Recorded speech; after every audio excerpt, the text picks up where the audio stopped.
The following is a conversation with Andy Scott, a top-level amateur bodybuilder based here in Glasgow, the greatest city in the whole world. Andy was actually the first guest that came on the podcast, so I was really excited and grateful to him for coming back on to share how his journey is progressing on his quest to become a professional bodybuilder. Hopefully you can see, for those of you that are watching the video, Andy is, well, massive. He's 130 kilograms and there's just slabs of muscle on his body. So he knows a thing or two about how to gain muscle. So if you're interested in how to gain muscle, lose fat, get in shape, this absolutely is a podcast episode that you probably want to listen to. 1 hour and 40 minutes of high quality bodybuilding, nutrition, fitness, fat loss content. The podcast is starting to gain some really nice, decent traction. And I'm very grateful to all of you, the listener, for the support that you've been giving us so far. The best way you can support the podcast is by liking, subscribing, and very kindly giving us a 5-star review. It's starting to climb. People are messaging that I don't know, and even bumped into someone recently who I didn't know who said they were listening to the podcast, which was frankly awesome. We started this podcast over a year ago to produce high quality gut health content for people all over the world. And we've been delivering content once every 2 weeks on a Thursday. For those of you who want to connect with Andy and learn more, or perhaps have him as your personal trainer, which I would highly recommend because he absolutely blasts you and teaches you the true meaning of training to failure. If you think you're training to failure and you've not been trained by Andy Scott or someone similar, you probably actually haven't trained to failure, and it's worthwhile training to failure to get maximum gains. So you can reach out to Andy on Instagram and we'll put the handle for that in the show notes. Thanks again for supporting the podcast. I'm loving it. We've got some amazing content coming up over the coming months. This is Inside Matters. My name is Dr. James McElroy. I hope you enjoy it.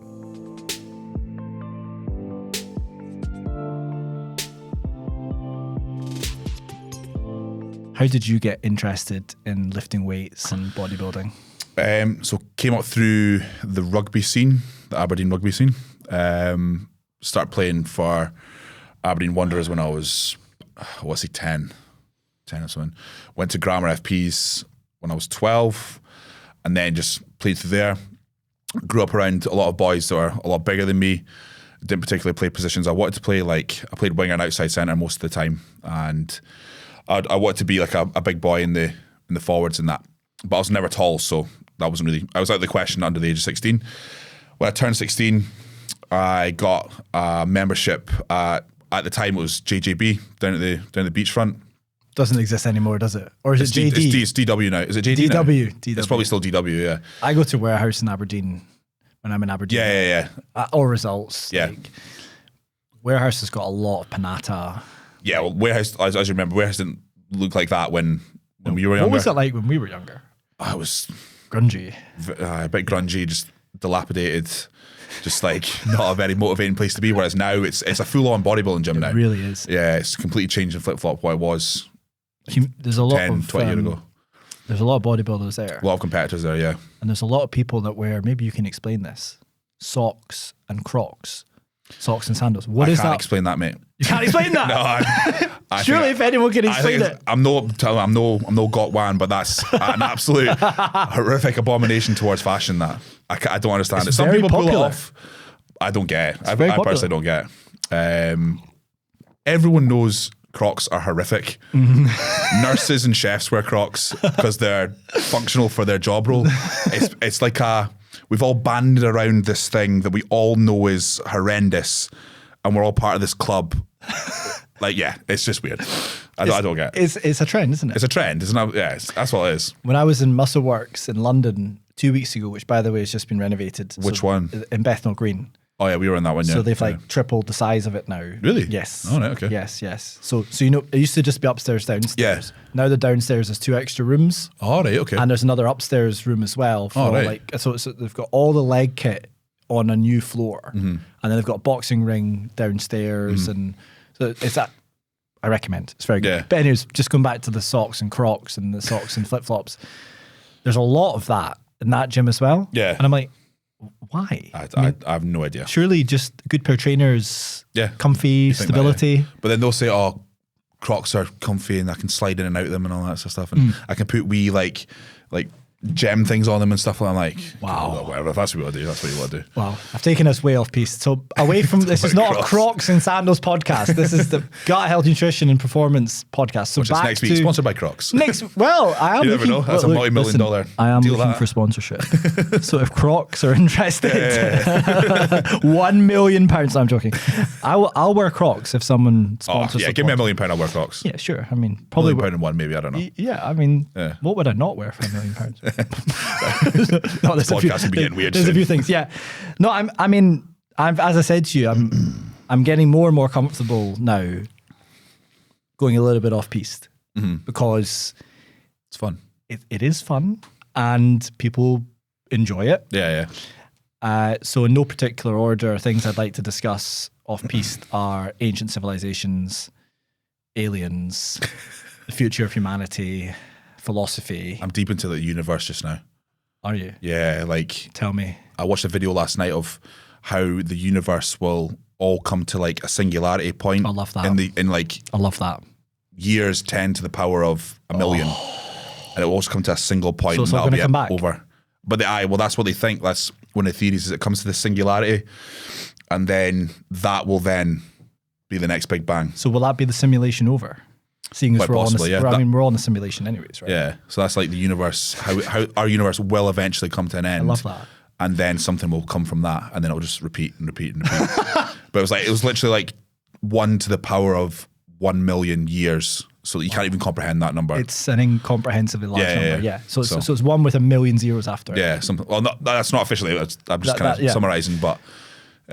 Also very into the universe at the moment because I'm reading Hitchhiker's Guide to the Galaxy. And I've got to the point in the book where they've asked the machine, I've forgotten the name of the machine, but it's the all-foreseeing machine, what the answer to everything is. And he said 42.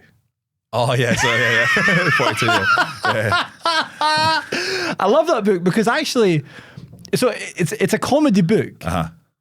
But what it really is a philosophy book disguised as a comedy book. There's a lot of life learnings there, which I think are comedy.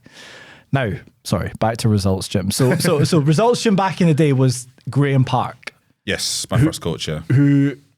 What was so amazing about Graham Park back in the day then? Because I think he kind of inspired you to go from rugby to weights. Always kind of knew, so I started training when I was 16 and then I knew rugby was going nowhere in terms of I was never going to play for Scotland or anything like that. So I was like, right, I need to channel this hobby into something and make it have some sort of goal to make it worthwhile. So I was like, well, I've been watching bodybuilders the past 2 years, how to train, how to eat, so on and so forth. So I'll do a bodybuilding show when I think it was like 19, 20, I decided to do it. And when you say, watching bodybuilders, like in the gym or? Just on YouTube and stuff. Yeah, because that was my next point is in Aberdeen at the time, there wasn't many people. Like bodybuilding, that was 2008, so what's that, 15 years ago. Even 15 years ago, the bodybuilding scene in Scotland was very, very, very small and very, very cliquey. So yeah, it was just kind of reserved to YouTube from that point. Yep. And then I basically searched in Google, I was like, I knew of Graham Park, so a lot of the grammar boys trained in Results, done like weightlifting on a Saturday morning and stuff like that. So I knew of Graham Park and I just basically typed into Google like Aberdeen's best bodybuilder and he came up first. Right. So like, cool, I'm going to reach out to him. And then he kind of... Were you training yourself at that point? Yeah. You're lifting weights? Yeah, just learning. At the JJB gym? Yeah, just trial and error. What sort of stuff I saw on YouTube and stuff. And yeah, I spoke to Graham and I was like, I want to do this. And he wrote out the pros and cons for me there and then because he'd been in the game so long. He was like, look, I'm just going to lay out, here's what to do, what not to do. Here's what you'll expect. Here's what's shit. Here's what's good, so on and so forth. And I was like, cool, that sounds all right to me.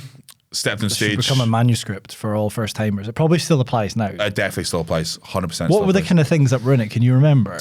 He basically said to me, are you natural? And I said, at the time, I was like, yeah, I am. I was like, cool, you'll never win an untested federation then. I was like, wow, okay, cool. Straight off the bat. Straight off the bat. That's one of the first things he ever said to me. I was like, I like this guy. I like people who are blunt. I love people who are just say as it is. I don't care if you hurt my feelings, just say as it is. Right. I think I think Scottish people and British people tend to stay away from people like that. They find them just too much. Particularly British. I think Scottish can be a bit more direct. Maybe, yeah. Whereas the Dutch, for example, just tell how it is. Straight in. I worked with a few guys at Subsea 7 who are Dutch, and they were like that. Just like, don't care how your feelings are. Here's what you need to do. So on and so forth. So anyway, so yeah, I kind of warmed to Graham very, very quickly. Done my first show, and I remember I walked up the stairs backstage. Sorry, natural show. No. So I decided to start using anabolics in my first prep. Got it. What was the cycle?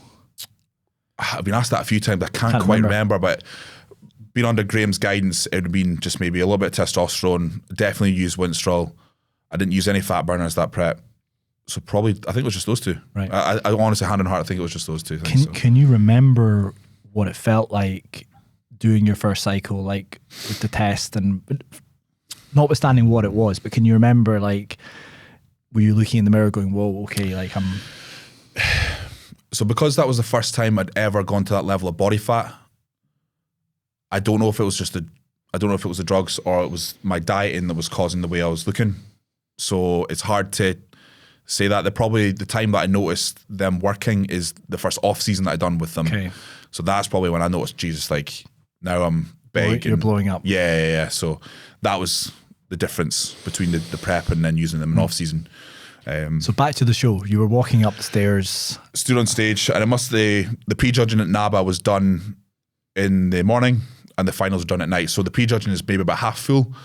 I remember just standing there, and I was like, I fell in love instantly. Really? Like, instantly. Wow. I still remember that feeling to this day, and ever since then, just addicted to bodybuilding. Just everything about it. I said this to one of my friends the other day, like, it still fascinates me to this day.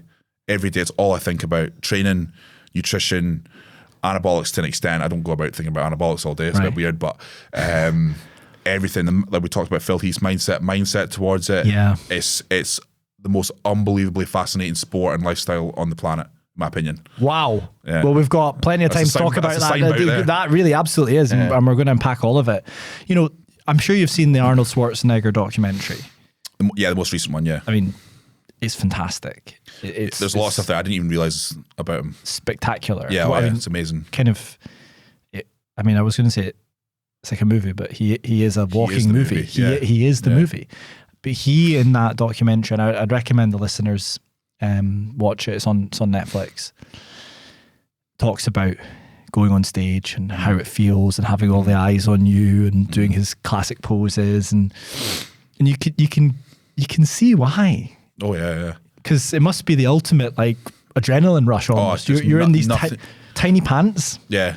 Yeah. Right? Fake tan. Yeah. Oiled up, fake tan. Yeah. And everyone's looking at you and you're asking to do these poses. So I can see why there's a buzz. Yeah. And I mean, must have been easy for him to fall in love with it, particularly when he went to California, because all he did was lie in the sun. Oh yeah. Train. I could totally see how you fall in love with that. Yeah. Right. That's like the ultimate lifestyle. Yeah. So you did your first show. How did you get on in your first show? Came second, and 4 weeks later I'd done another Scottish show, another different federation, and came first in that one, beating the guy who beat me. Nice. 4 weeks prior. So why did you beat him that time? Like what? I was a little bit more conditioned. I think because what happens to the body, if you diet for too long, it starts to fade, starts to look tired. I think that kind of happened to him, whereas I got better after those 4 weeks. So that's just how it kind of played out. So there's a limit to how long you can diet for, right? Absolutely, yeah. Because one person who I came up with, he described bodybuilding prep as controlled starvation. Like, eventually, if you keep going, you will die. Like, that's essentially starvation. Even though you've got lots of muscle. Yeah, it's controlled starvation. Like, you will eventually strip away that muscle if you diet for enough time. I hear what you're saying. Yeah, so it's controlled starvation. So the body does eventually give up. It does eventually look worse. Yeah. Again, we go back to the fascination. It's an art. Dieting for a bodybuilding show isn't just do this cardio, eat that broccoli, take these drugs. That is like maybe the surface. There's an art to standing on stage. So you have 15 years of experience now in training, but also you've coached a lot of people who've won competitions. And have any of your clients got a pro card? Yeah, I've got a IFBB pro card through Karen Gibson. She won figure in 2019, British. I've got clients who've got pro cards in other federations as well. So we could probably talk for days about the art, but can you try and distill the essence of 15 years creating champions and being a champion yourself in terms of the art of a prep? I've only been prepping people since, for a living, since 2017. So still a good bit of time. Good experience. But the results show. Yeah. As a whole, though, it's kind of like, you have everything dialed to a T. Like the minutes you're sleeping, the grams of salt you're eating, the grams of food you're eating, everything on the anabolic side. Training is beyond meticulous. I think most competitors will tell you this. If you do like a 16-week prep, those last 8 weeks, because you're so dialed in and focused, you don't really remember much of it. You remember the start of that 8 weeks, and then next thing you know, you're at the show. You're just so dialed in and in tune that everything is just clockwork. There's no thought. There's very little thinking involved. From a competitor side of you, a coach side of you, slightly different, but it is monotonous. But yeah, when you're dialed in that much, and that's why a lot of people struggle after they've done the show, because they can't take themselves out of that. That's interesting. That mindset. It's you are very much locked in. I've had clients, and myself obviously, where it's a month after the show and you're struggling to kind of get back to normality just because you've had just this dialed in focus for that amount of time. Obviously, you throw starvation into that equation as well, and it does compound and seems like a lot bigger. Do you feel depressed after a show? In that sort of interlude period? So we get what's called the post-show blues. That's very common. So people no longer have this goal anymore. Right. So that's why it's quite important to kind of set new goals going forward. Yep. So honestly, there will be some people, guys and girls, who stand off stage, they'll look at their calendar for the next year and they'll already have picked a show. The moment they get off stage, like that night as they're sitting having their cheat meal at night. Their blowout. Their blowout, yeah. They'll be sitting there planning their next show. Not recommended for gut health, but... Yeah, I know, yeah. Speaking of which, moves us to our next topic. They'll be legit planning their next show. So that's how bodybuilding works and how it should work post-show. But depression, maybe not so much depression, but definitely post-show blues is definitely a real thing. And are the principles of the prep the same for everyone, or does it depend on if they're male or female, if they're like newly into it or advanced, if they're on gear or not on gear? How does it change or differ? So kind of a blanket statement, I would say females have to do more than men in terms of suffering. Less muscle mass, less capability to lose body fat as efficiently. Right. So in that aspect, yes. There are some women who do have an easy time of it, and there are some men who really have to suffer to get remotely in shape. And just for the listener, because remember, this is not it's not a bodybuilding podcast. So when you say in shape, can you try and contextualize it? Because typically, I think the classic listener to Inside Matters would see someone at 15% body fat, 12% body fat, and go, "Oh, that's athletic physique." Yeah. They look amazing. Yeah. But you're talking about something very different, aren't you? Talking about single-digit body fat levels. Yeah. Unhealthy body fat levels. You got to remember, though, it's only for 10 minutes on stage on maybe 1 or 2 days a year. So it's not healthy, but it's not unhealthy. You see what I mean? But yeah, those levels of body fat are kind of dangerously low. Well, they should be anyway. And certain classes have different criteria, but let's just talk bodybuilding. You're going to body fat levels that are sub 10. Things start breaking down, like your hair quality, your skin quality, things like that. Sleep quality is out the window for most people. What happens to sleep? Insomnia for a lot of people. Is that right? I've had, so my worst year insomnia was probably 2018, and I was maybe going to bed at say 10:30, not tired at all, and then getting up at 1 o'clock in the morning, I'd just sit on my laptop and do work. No way. Oh yeah, wide awake. How do you recover from the training if you... Exactly. So then the physique starts to suffer. Yeah. And your mind, your mental health. Yeah. Oh yeah. It's luckily in 2019 I kind of figured out how to get myself to sleep. So monitoring caffeine intake. Yep. There are certain anabolics and fat burners that we take that do kind of stimulate the adrenal gland, and we can monitor things that way. In 2021, started using things like magnesium threonate, theanine, things like that to get to sleep easier naturally. And then melatonin. Usually we have melatonin as well in the last prep as well. So that help? Massively, yeah. But I found myself, when I came off melatonin, I struggled to get to sleep after that. That's interesting. For about a month. So did you take an American dose, which is like 10 milligrams? 10 milligrams. Yeah. That is that's coma material. That's serious stuff. Yeah. Like 10 minutes after taking that, you can feel it. Because the guidelines, well, there's no guidelines per se, but 0.5 G, so 500 micrograms, would be like a classical starting dose, and then 1 to 3 grams would be like a bigger dose. Yeah. So one of my clients, 10 grams is ridiculous, very high. But actually, there's some evidence that suggests that very, very high dose of melatonin may be beneficial for your immune system. It crosses. I've read a few papers on that. Blood-brain barrier. Yeah. They've in animal models correlated the use of melatonin with less neurodegenerative type pictures. So because my client, she works in a diabetics ward, but a lot of diabetics are quite elderly, and a few of them have dementia, so they have to give dementia patients. And she was like, "We give dementia patients 2. We're taking 10." And I was like, "Oh, that is actually quite a lot." I never thought of it that way, but it's one of these ones where, I mean, you're a very big guy, but for this it doesn't matter because it's acting exclusively in the brain, and it's not metabolized in the classical way that, you know, something that you eat might be. So that's kind of interesting. It's like psilocybin, the active component of magic mushrooms. Again, we're going off piece now, but it's a very hot area of interest for me. It doesn't matter how big your body is. You know, the dose of psilocybin is the dose of psilocybin. So don't be thinking, oh, well, my friends just had 1 gram or whatever, I'm going to have 3 or 5. No. Please don't. Please stay safe. Well, no one's ever died of magic mushroom overdose. They just...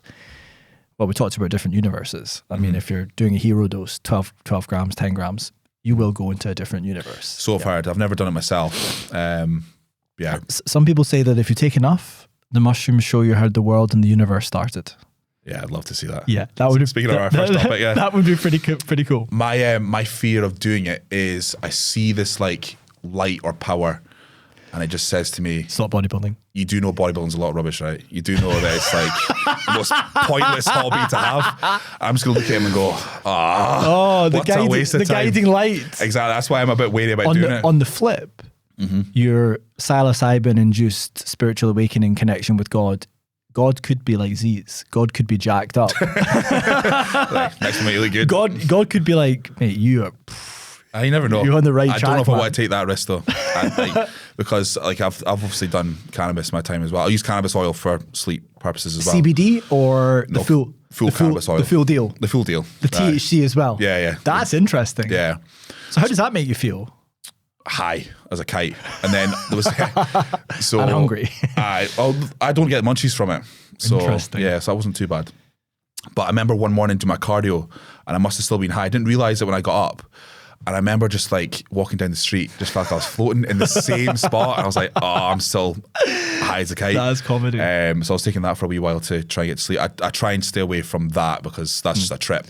Because the medically approved uses of cannabis are cachexia, which is like a very serious complication of cancer where you essentially just wither away and your appetite goes. So it's for that. And then the other one I think is people who have AIDS, which is very rare now because of the antiretroviral medication so good. Yeah. It sort of, again, stimulates appetite. And also Anavar, I think, was used, which is an anabolic. So that's interesting. So your sleep routine now includes cannabis oil, or you've... No. I would only use that when I'm really suffering, really struggling to sleep and stuff like that. Just going back to your point about please. THC and cannabis oil. Have you looked into like Parkinson's treatment with that? Yeah. Yep. So my dad's got epilepsy, right? In children. So yeah. So children who've got epilepsy, which is like, you know, various different neurological states which can result in different types of seizures. My understanding is cannabis oil is used for children who are suffering, and it reduces the frequency and the severity of the seizures. It's kind of magic. Yeah. And it's very difficult to access on the NHS. So you can get private prescriptions of unlicensed forms of cannabis Right. for a cost, and that market's increasing and increasing and increasing. And I feel, my gut tells me that it will become legal in this country eventually. Yeah, I think we're within touching distance now. It seems like the sensible thing to do. Yeah. So my dad's got quite severe Parkinson's. He's had Parkinson's for 13 years now, and he won't go near it. I've suggested. You've encouraged him? Oh, of course, yeah. I've encouraged him. I've shown him countless videos, documentaries, things like that. But I think my dad is just he's very by the book and just wants to listen to what the doctors say. Okay. The doctors say, his particular doctor is like, oh, no, that'll interfere with all your medication and things like that. But some of his medication, for instance, like the medication to stop the tremors and stuff, they freeze the body. Yeah. So he can't speak for 3 hours a day. Oh. He just sits there like a statue, can't speak. And it must be hard to watch. Yeah, I always say to my girlfriend, I'm like, you've never actually met my dad, because that's not him. Yeah. And that's the drugs, it's the Parkinson's itself, obviously. And I have suggested it to him, but because it's like semi-illegal here, he's very wary of it. So. It's interesting that his doctor says absolutely no. Yeah, it is an absolute no. Because I'm out of the medical profession, as you know, so I can speak a little bit more freely on these things. For me, I think there's what is the risk and what's the benefit? Yeah. And it's hard to truly quantify what the risk is until you actually do it. Mm-hmm. But a little bit of THC, a little bit of cannabis oil, CBD, THC, just to try for a couple of weeks. Yeah. What's the harm? I mean, that seems like quite a safe and sensible thing to do if you start with a low dose. And maybe you can't guarantee its purity, but I'm sure underground sources are pretty good. Certainly pretty good, right? Because so many people use it. They have to be good, otherwise people go elsewhere. Like, I don't know about your parents, but I'm assuming they're, well, yeah, they will be the same generation. So my dad's 70. Right. So a bit older than my dad. A little bit older, and then my mum's roughly 10 years younger. Right. But I mean, personally, I mean, if I saw them suffering, I wouldn't hesitate to look at what can you do by the book and what's new and experimental and emerging. Because the last thing you want is to see someone you love suffering. Yeah, of course. Right? Yeah. And if there's something out there, just because it's not legal now doesn't necessarily mean that it's not going to be legal in the future. Exactly, yeah. There's that risk benefit, I suppose. Yeah, I have sat him down and spoke to my mum and all that as well, and it's very much, I'm just coming up against that. Your mum in the same camp, she says, no, it's illegal. She's never outright said what my dad said. She's kind of like, just let your dad decide. Fair enough. So you can only... There's still stigma, right? You know, it's a drug. That's what I was about to say with regarding their age. I think there's still that generation. There's probably a little bit of stigma behind it.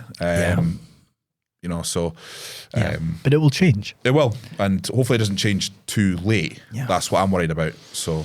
What does he do for his microbiome? Serious question. Because some people think that the disease, Parkinson's I'm talking about now, starts in the gut, because people get gut symptoms 10 years before they get neurological symptoms in some cases. You know, they can get constipation, they can get diarrhea.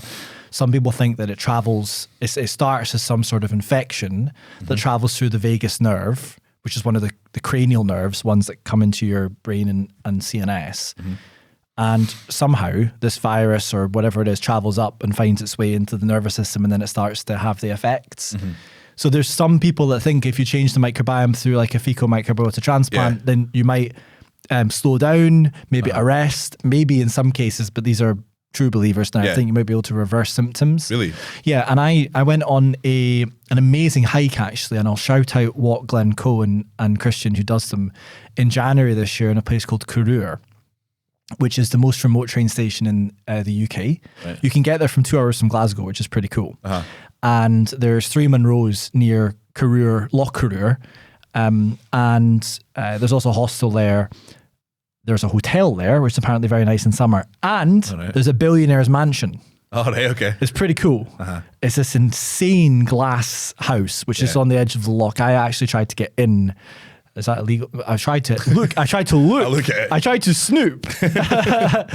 Now, to bring us back to the story, there was someone on that trip called Patrick. He had an international career in oil and gas. It was a runner, athlete, developed Parkinson's, and also had I think quite a bad fall as a result of it, and had an injury which made it even harder. Now, this guy, fair play to him, he made it up the Munros with unable to move one of his arms, and he was like shuffling alongside the mountain. I was really impressed. Didn't complain once. They had just started a probiotic trial for his Parkinson's through a university. So it's happening. Yeah. There's microbiome research happening with people with Parkinson's disease. So it'd be interesting to hear. Which university was that? Can't remember. I'll have a look and follow up post show. And if anyone's interested in the details, just email James at insidematters.health. So I'll follow up with you on that. Yeah, 100%. Personally, if someone I knew had Parkinson's and it was progressing, I think I'd be looking at the diet, going, what are we doing here to maximize diversity? Are we having enough fiber every day? Are we eating whole, real, minimally processed foods? All the basics. Then I would start to consider the probiotics, prebiotics, maybe even the whole community restoration through FMT. Yeah. Because why not? I mean, is it going to make it worse? Probably not. No. And it, well, you know now, your dad's had it for how long, sorry?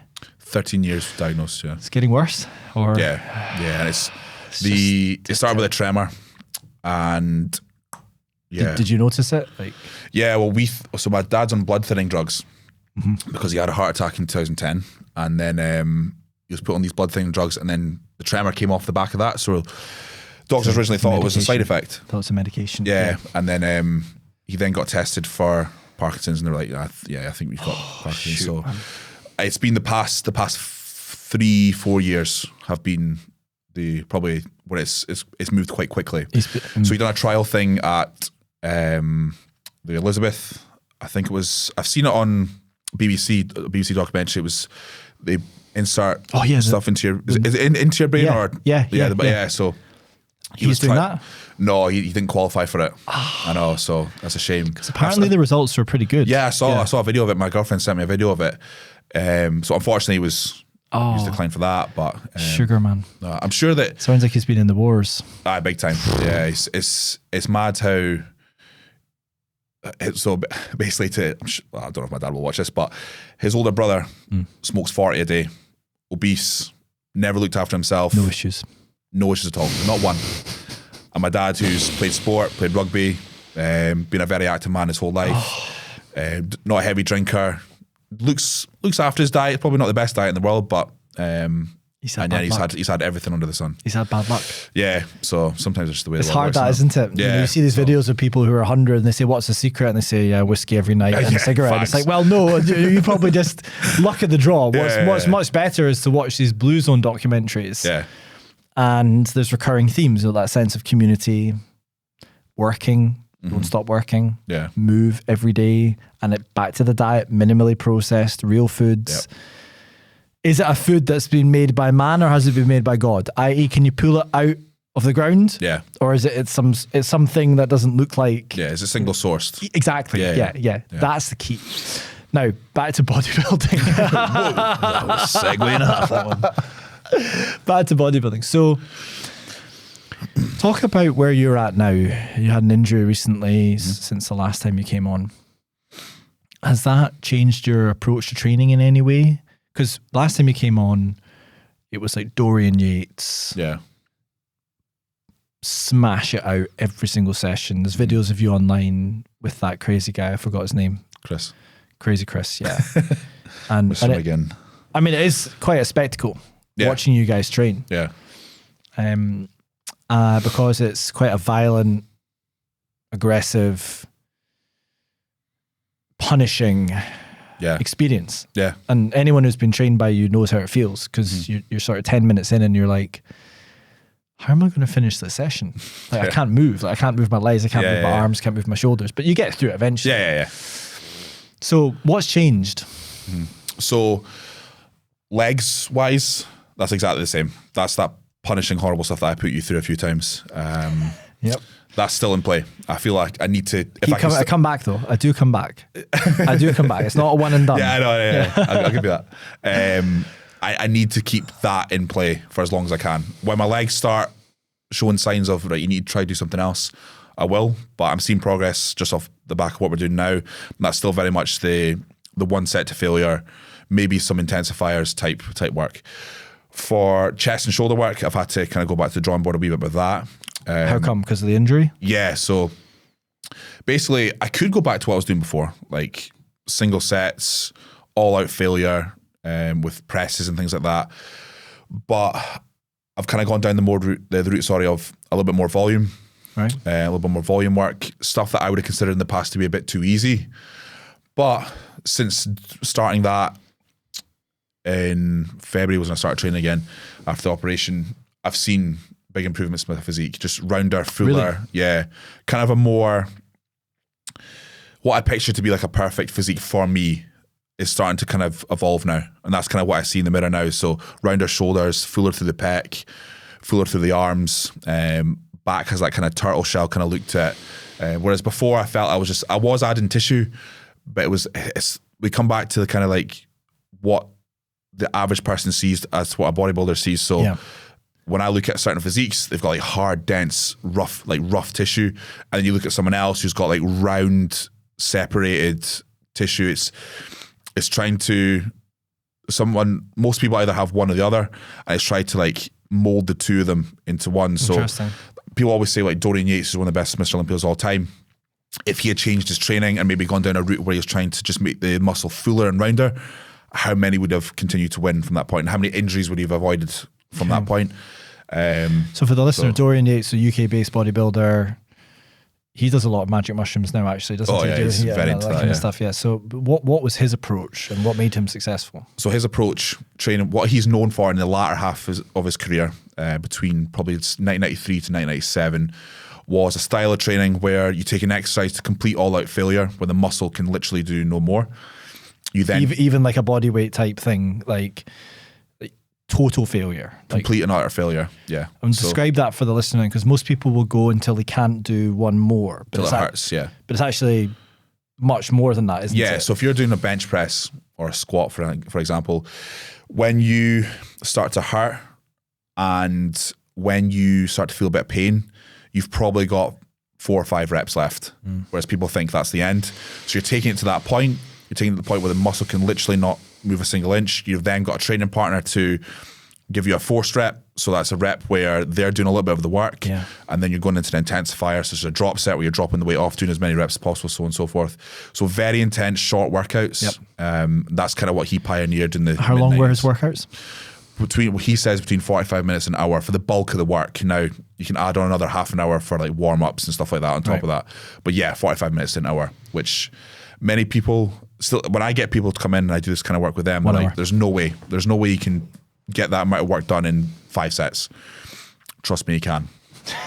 You can break down muscle tissue very easily is the wrong word, but fast. Yeah. With the right kind of approach. With the right kind of approach. It's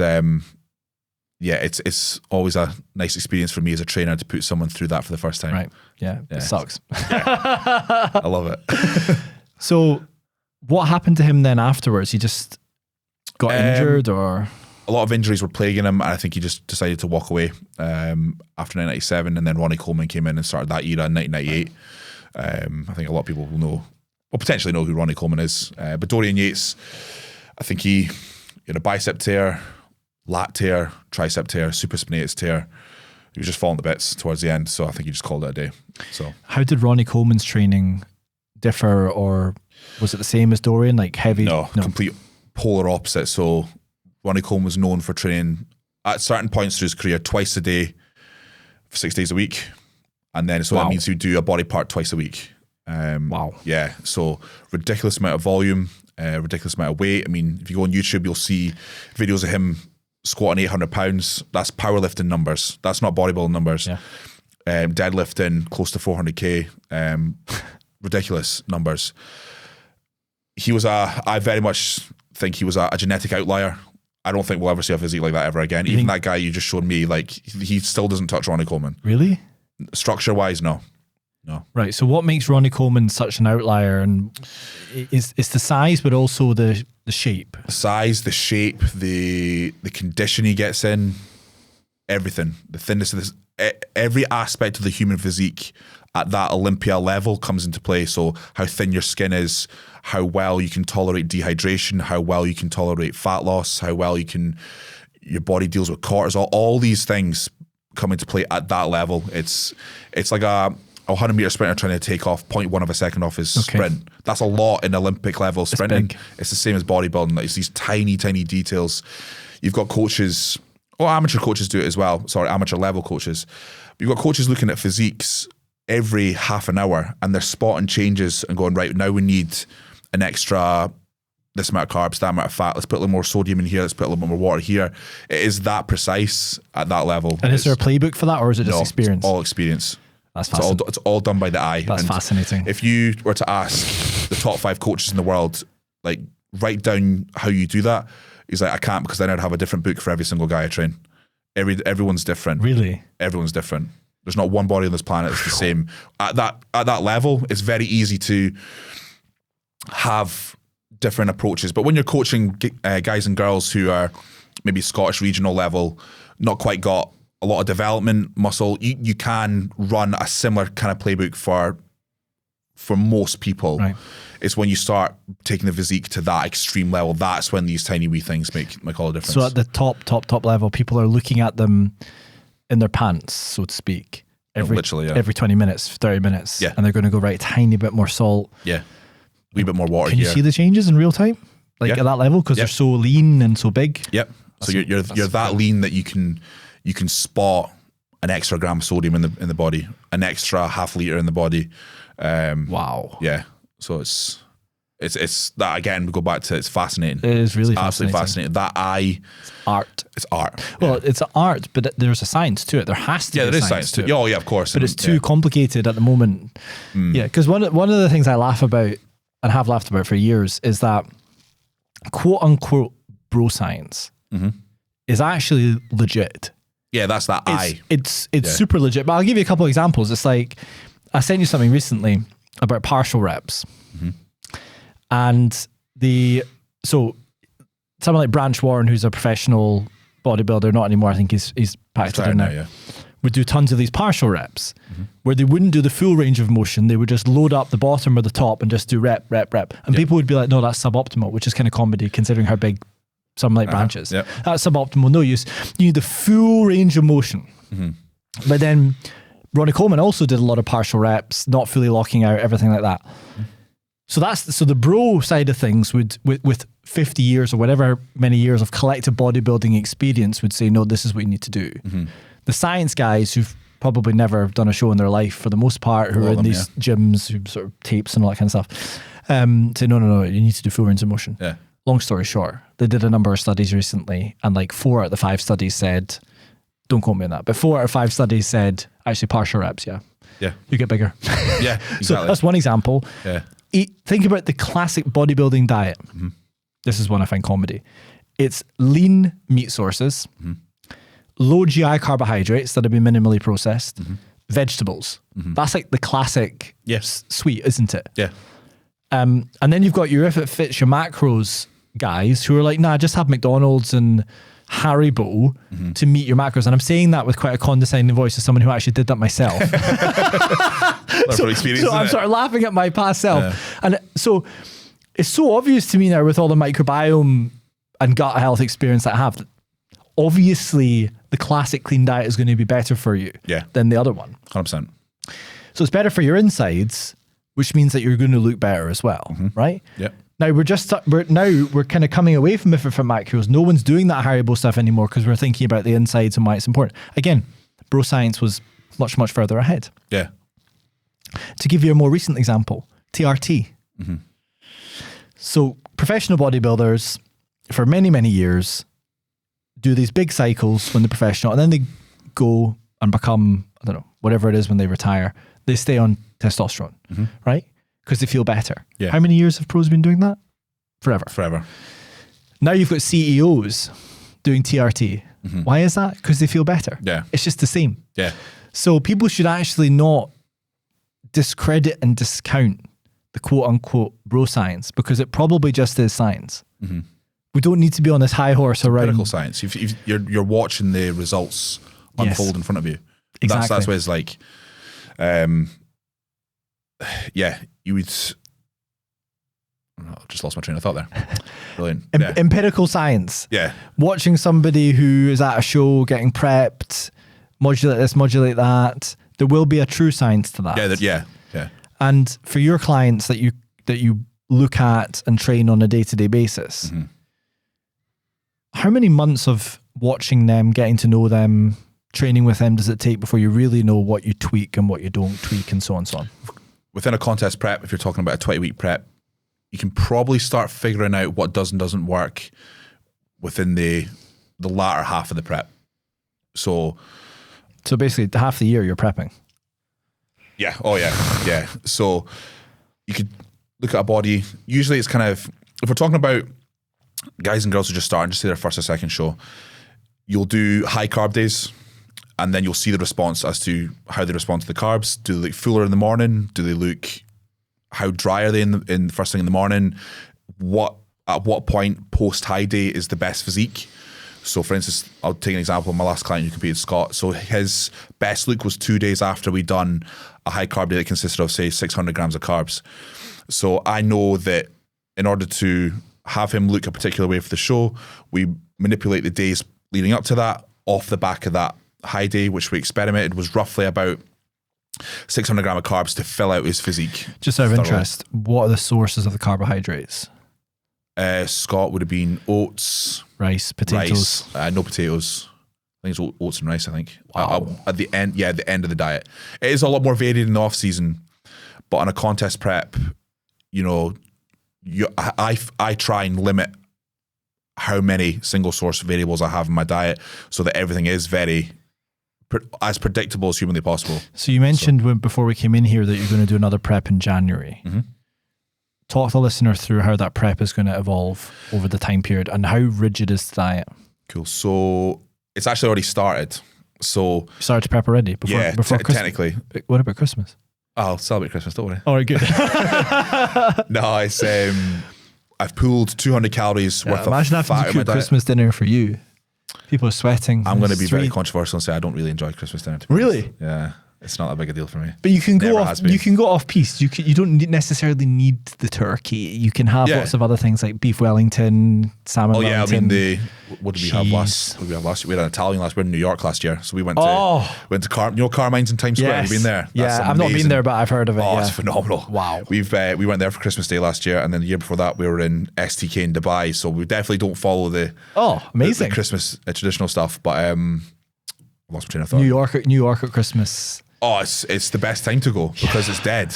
Yeah, it's dead. Yeah. Like Times Square, I counted. It was like 10 people in Times Square. Really? It's the best time to go see the city. Times Square is not somewhere I would choose to go to. It's too busy and crazy. Yeah, but at Christmas it must be better. There was no one there.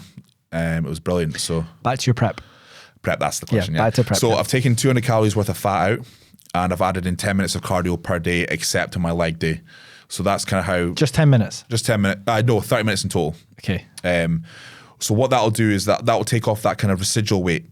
So if I started at, say, this prep at 292, I'll just kind of maybe go down to, I don't know. 292 pounds. Yeah. So it's 130 kilograms roughly, yeah. Down to just say 285 by New Year. So I've already shifted a nice bit of weight, half a stone off by Christmas and New Year. And then 1st of January, kind of lock in, talk about that mindset again, like kind of locking into the diet, knowing that I've got this 6-month thing that I'm going to be doing. When is the show? The regional, so in the federation I compete in, you have to do a regional in order to go and do a professional qualifier. Yes. So the regional Scottish hasn't been announced yet, but it'll probably be around April time because that's when the Scottish season is. So I'll do that in April, and then there's a professional qualifier in June, the first weekend of June, that I'm going to do, assuming it's the same weekend. I'm going to do that one. So, and then a professional qualifier means that if you win the overall at that, you'll become a professional in the professional league, and then you can go from there. It's like the road up to the Mr. Olympia, which is the biggest competition in the world. Which is where you want to be. Yeah. Do you know who you're up against? You can see who's entered, or you can scour Instagram and stuff like that if you really wanted to, but I've not done that. I think I'd done that when I was preparing for my first shows. Now I'm kind of like, I don't care. It's just do your own thing. Yeah, you can't change anyone's performance in the day. You can only change yours. You can only change yours. So that's the difference for bodybuilding. Do you not get a bit nervous because like you're doing from January for 6 months prep and you're only on stage for 10 minutes? It's like, what happens if you're sick 3 days before. Does that kind of anxiety build into your brain? No, there's no point in thinking like that. That's good. Yeah, there's no point in thinking like, if what happens, you have to take any kind of thing or roadblock and just kind of work your way around it as much as you possibly can, unless it's like traumatic, like a major tear or something like that. Can you gain any muscle in your prep, or is it more about maintaining what you've built in the off season? You can. What I notice is the guys who aren't very adherent during an off season, they are the guys who grow the most when they start prep, because now you've got that regimented system coming into play. Their sleep is perfect, training's perfect, eating's perfect, and then like, oh, I'm growing into the show is the term. I absolutely hate that term. You might grow a little bit. I'm not saying you won't. Right. But the guys who talk about, oh yeah, I gained 10 pounds in my first 4 or 5 weeks of my prep, I was like, well, you obviously weren't doing what you should have been doing in the off season. If that was the case, you should be 50 pounds up from your off season then, but they're not. So what were you doing in your off season that was very, very wrong. Interesting. I always take a pinch of salt when people say that. So, are you comfortable talking about the steroid side of things? Oh yeah. Yeah. So can you talk about what you do on an annual basis, and how does that change when you're in season, off season? And So if we talk about an off season phase, so there's many names for it now. I think people get offended by the name off season because it has off in it. Because you're not officially off. Like, all right, can we just act like adults here? Like, so we get very upset about a lot of things these days. Yeah, don't we? And it's like it now has to be called improvement season or off season. Like it's been called off season since the 1950s. Just no call one it cared off-season. then. No one cared. Yeah, exactly. Anyway, so an off season, for me, I'll probably go up to. I'll just tell you what I did last time. I've done about 900 milligram of testosterone. Don't advocate for this, by the way. That's okay. 800 milligram of Primobolan. None of this is medical advice. No, it's just none. It's just really interesting. Yeah. None. And 200 milligram of MPP, growth hormone. What's MPP? Is that a peptide? It is nandrolone, fast-acting nandrolone. Okay. Growth hormone, 6 IU a day. Insulin, 2 different types of insulin. So Humalog, 10 IU. Wow. Post-workout. Lantus, which is a long-acting insulin, 30 IU per day. And then metformin. Really? Yeah. That's an interesting one, because that could kill some of the hypertrophy. I send you that research. I know that research. I haven't seen it in any of your bodybuilding practice population. No, it's. Why did the bodybuilding population take metformin? For insulin sensitivity, and there are other health benefits surrounding metformin as well. There absolutely are. Yeah. But that's number one.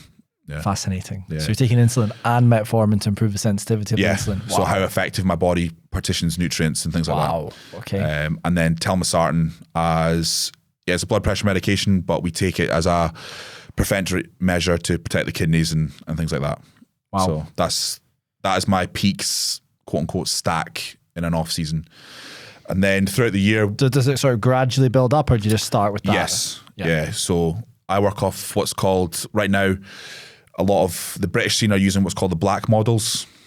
So a guy called Victor Black, he's the one that kind of pioneered that.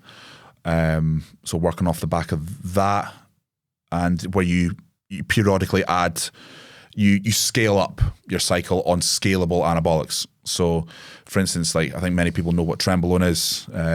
It's got this kind of horrendous social media following to it.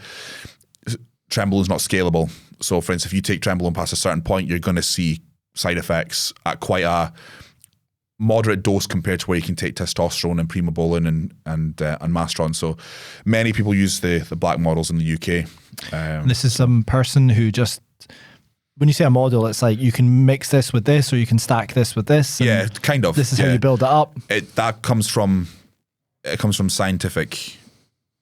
It's scientific backing. It's not empirical. That is from Victor Black. Will say, here is this study that was done on testosterone in 1960 whatever, and here's the application for it, so on and so forth. So so Victor Black, is he a bodybuilder as well? Or? Yeah, I don't know if he's quite old now, but that's interesting. It's very comical watching him on Instagram, because he upsets a lot of people.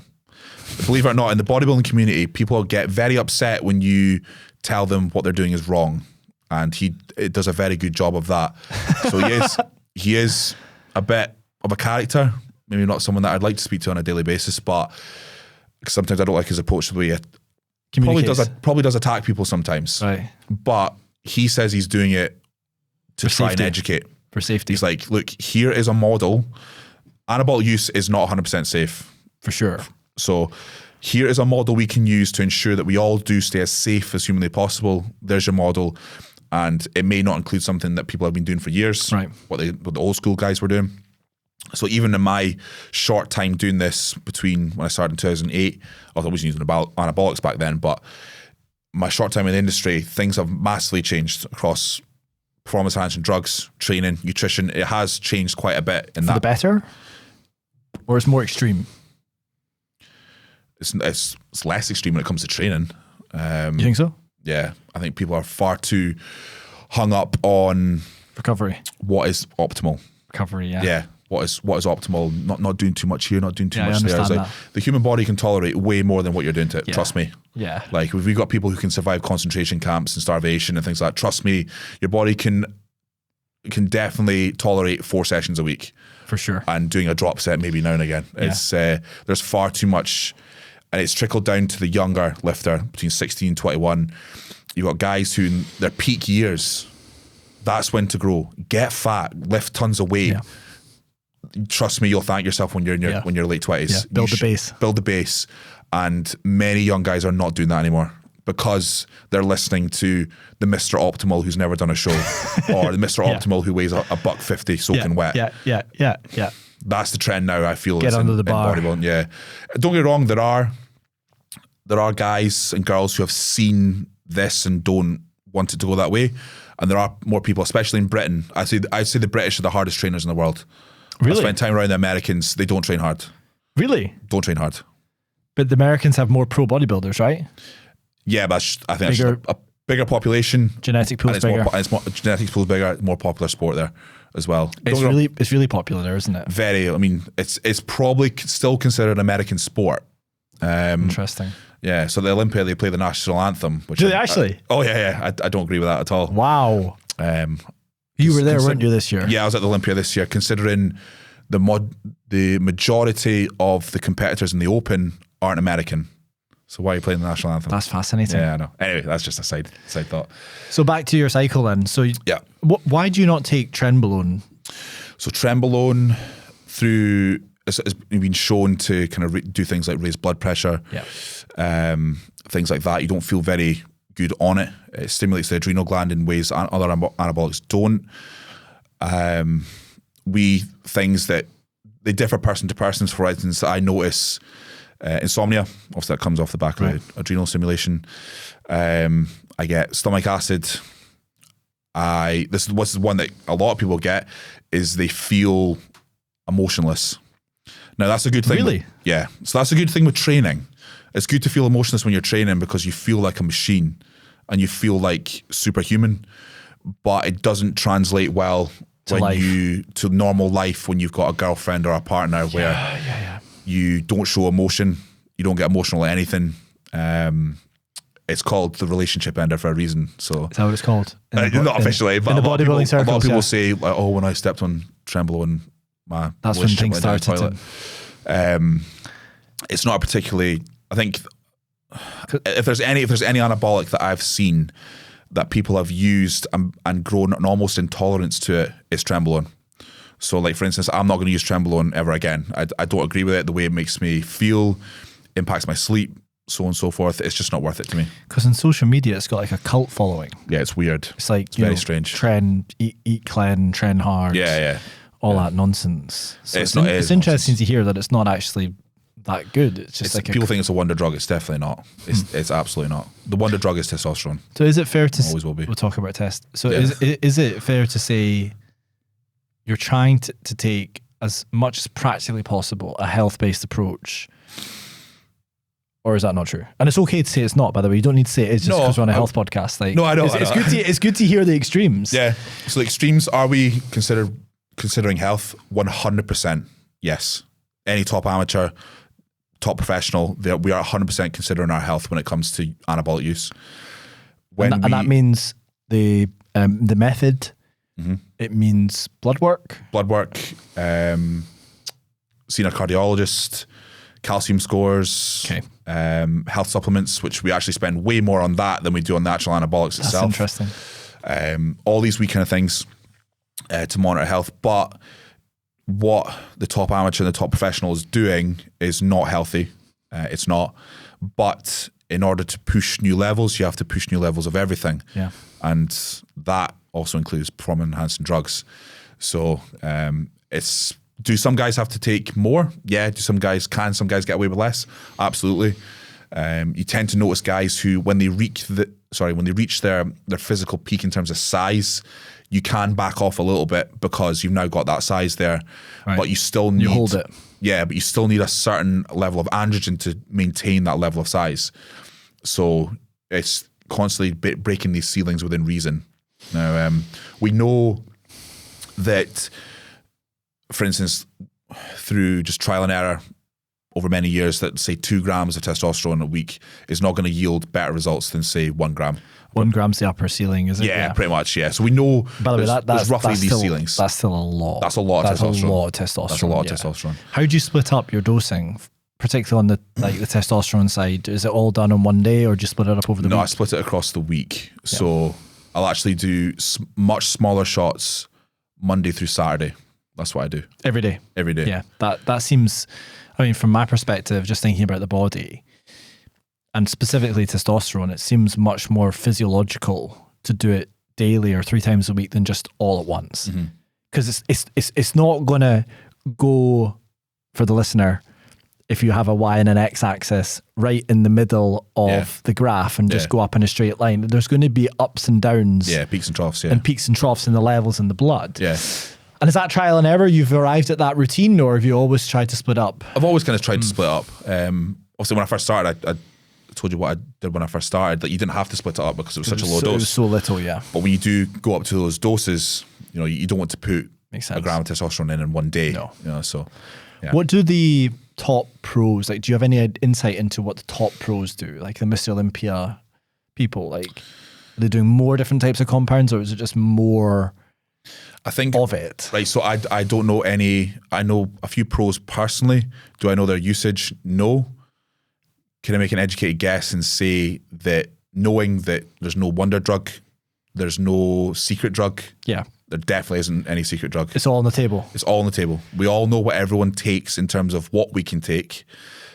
So you're telling me that these videos on Instagram that say, drugs that doctors don't want you to know about, it's not true? When it comes to performance enhancing ones, yes. It's all been tried. It's the performance enhancing, the anabolic side of things. Most of these were developed 60s, 70s, latest 80s. So they've been around for a very long time, longer than most bodybuilders have been alive. And trialed in many different Olympics, including weightlifting, gymnastics, sprinting, distance. Yep. I mean, it's probably fair to say every professional sport, there's probably some level of doping and cheating. 100%. Yeah. Yeah. And obviously I'm in that world, the bodybuilding world is very open, obviously, as I have been here, about our usage. And that is, I think, a great thing about bodybuilding, is that we are very open about our usage. We can't hide it because it's pretty blatantly obvious that the top amateurs and the top professionals are on. But there will be, let's just say you go to a medical appointment, there will sometimes be people who say, so are you taking anything? I mean, even though for me, because you're so big, it's very obvious, but the average person may just think you're drinking protein shakes and going to the gym quite a lot. Nah, from my experience, I would say people are a little bit more a bit switched on now. Okay. With myself, yeah. I think that's a good thing. People are more on top of it. Yeah, I'm very open about it. I always have been. There's no point in lying. It doesn't serve me. It doesn't serve the person I'm talking to. So some people say things like, "Oh well, I would be that big if I took steroids." No, you won't. No. The fact you've said that, I already know. I'll be right 99.9% of the time that you will not. I've said this to people before, like online when you get these wee kind of comments and trolls and stuff. Yeah. It's like, I will pay for all your drugs.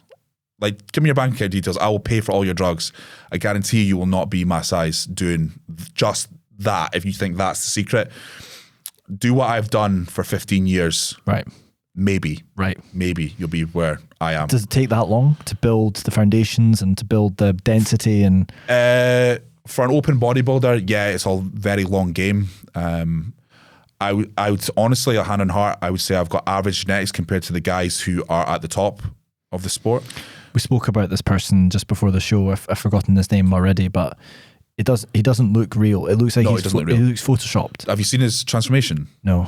From 2018. In 2018, he's got a decent physique, just a guy that goes to the gym, maybe lifts weights 4 times a week, and he looks like that now. That's 5 years ago. So that is... It just seems impossible. That's not human, that level of genetics. That's something else. That is a new species of human we're seeing. I'm not even joking. It's the guys in the Olympia stage, and they're all Mr. Olympias throughout time, have been genetic marvels. If they weren't doing bodybuilding, they'd be excelling in some other sport. Something, right? Yeah, they'd be at the top of some other sport.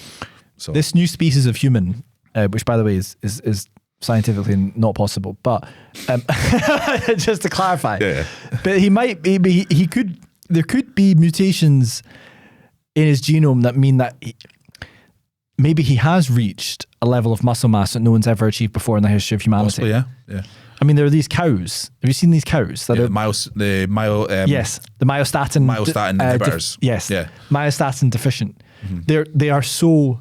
I mean, these cows are so big. Yeah, it looks like it's not real, but it's real. It's real. These are real cows. Real, and they're just Mr. Olympias in cow form.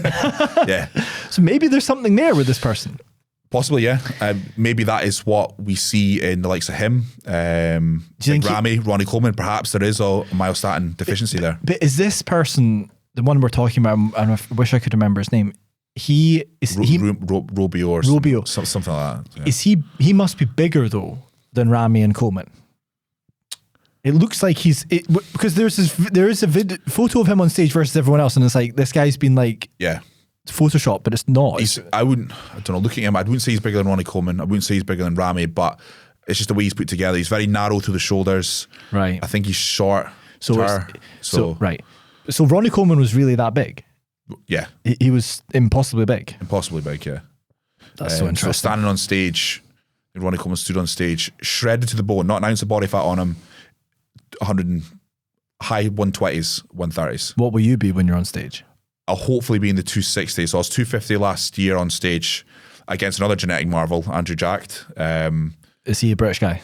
No, he's Nigerian, but he's now 5th in the world. Wow. So he won his pro card. He beat me to win his pro card. What was he like in person? Very impressive. That up until I saw Michael Crizzo 3 weeks ago, I've never been in awe of physique in my entire life.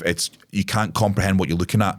It just doesn't make sense. He's wider than a house. He's got a 30-inch waist. Like, it just doesn't make sense how he's put together. That's God given. You can't build that.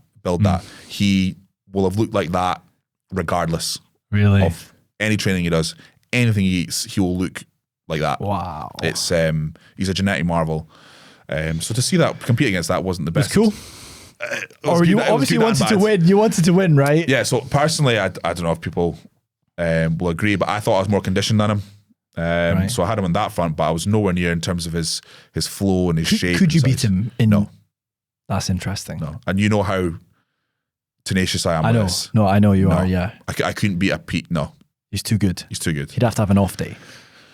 A very off day. A very bad day. And you'd have to have your best day. I'd have to, number one, add another 20 pounds to my stage weight and be 100%, and for him to be drastically off. to place higher. Yeah.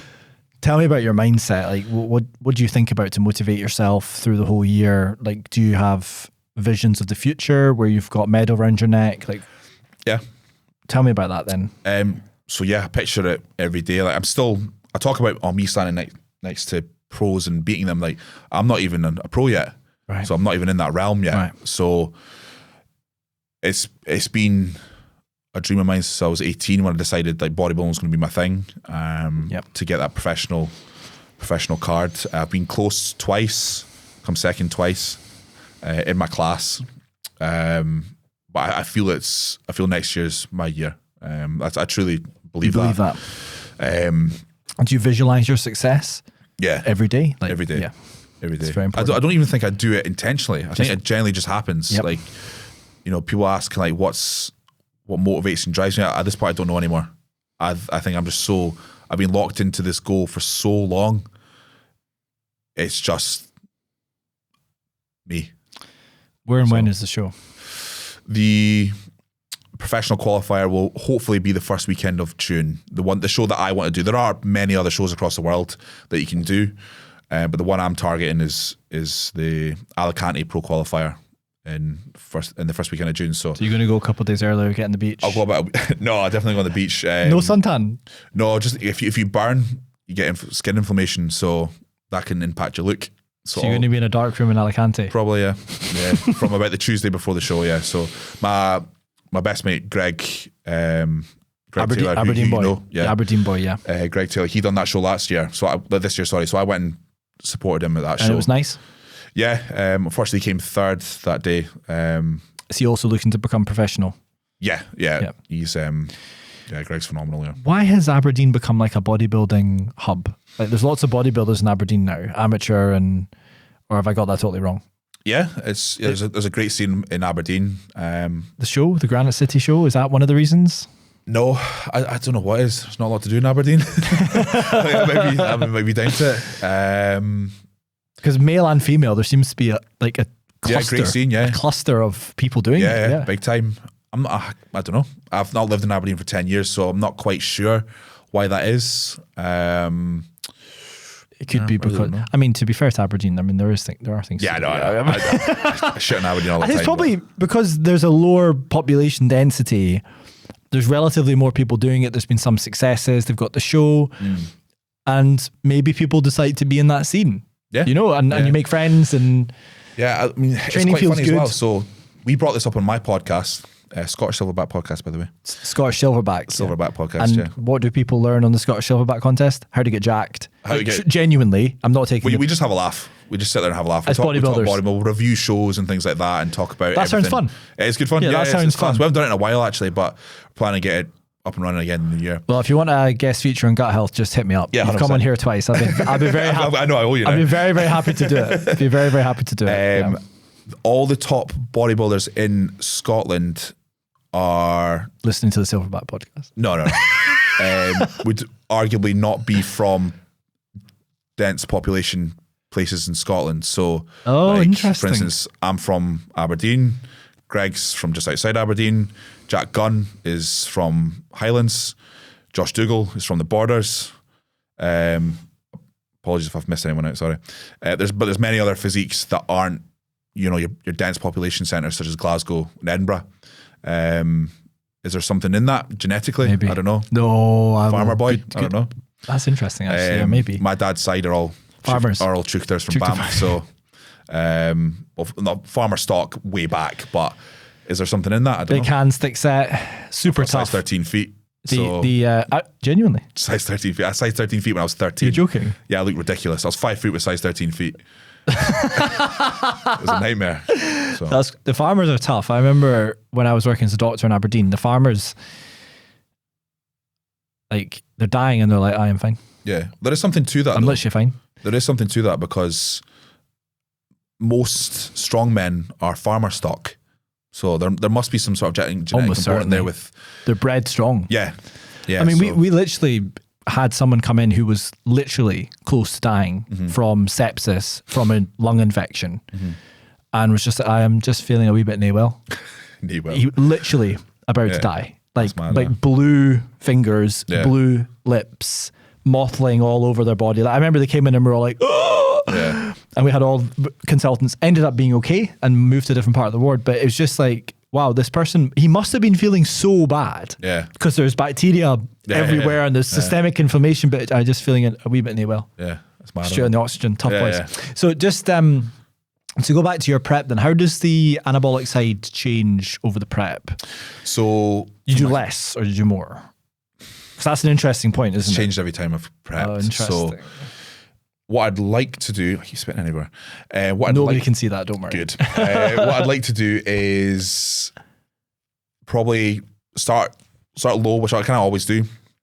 I'll peak up and then I'll kind of drop the drug load towards the end. Not right to what it was at the start, but I will drop it back down because these drugs, they do cause inflammatory responses. It's still a foreign body, things like that. So I think to bring a a fresher physique, I think I need to change my approach slightly by tapering them down rather than tapering them up. That's interesting. So one thing I've done with my client James this year was we were using Trenbolone, and before his last show, or second last show, we decided to take that out because, again, we go back to that I felt it was making his physique look worse, not better. So we took out what is considered probably the harshest drug in that stack, and his physique looked better. That's interesting. Yeah, so it's these wee things. So information's important. Yeah.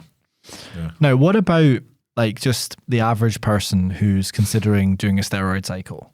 How do they do it safely? Should they be doing it? Like, I'll touch on that bit first. So should they be doing it? No. Yes. If you are not going to compete in an untested bodybuilding show, no. If you're doing it cosmetically, you're doing it for the wrong reasons.